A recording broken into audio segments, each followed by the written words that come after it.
बिस्मिल्लाहिर्रहमानिर्रहीम। सही मुस्लिम की हदीस नंबर 7043 है, जिसको हज़रत अब्दुल्ला बिन उमर रज़ी अल्लाह तआला अन्हुमा रिवायत करते हैं कि नबी अकरम सल्लल्लाहु अलैहि वसल्लम ने इरशाद फरमाया, मसलुल मुनाफ़िक़ि कमसलि शातिल आयरति बैनल गनमैन ताइरु इला हाज़िहि मर्रा व इला हाज़िहि मर्रा, कि मुनाफिक की मिसाल उस बकरी की तरह है जो दो रेवड़ों के दरमियान मारी मारी फिरती रहती है, कभी इस रेवड़ में जाके चरती है, कभी उस रेवड़ में जाके चरती है।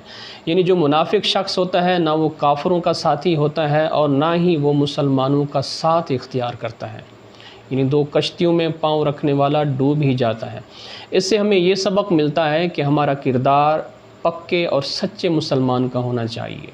ये नहीं होना चाहिए कि नमाज भी पढ़ें और नमाज़ पढ़ने के साथ साथ शैतानी कामों से उल्फत भी रखें, हज और उम्रे भी करें और उसके साथ साथ इस चीज़ का फ़र्क ना रखें कि ये चीज़ हम हलाल हासिल कर रहे हैं या हराम कर रहे हैं। यानी हमारा किरदार उसके अंदर दोगलापन नहीं होना चाहिए। उसमें ये नहीं होना चाहिए कि इश्क कातिल से भी, मकतूल से हमदर्दी भी, ये बता किस से मोहब्बत की जज़ा मांगेगा, सजदा खालिक को भी, शैतान से याराना भी, हश्र में किस से अक़ीदत का सिला मांगेगा।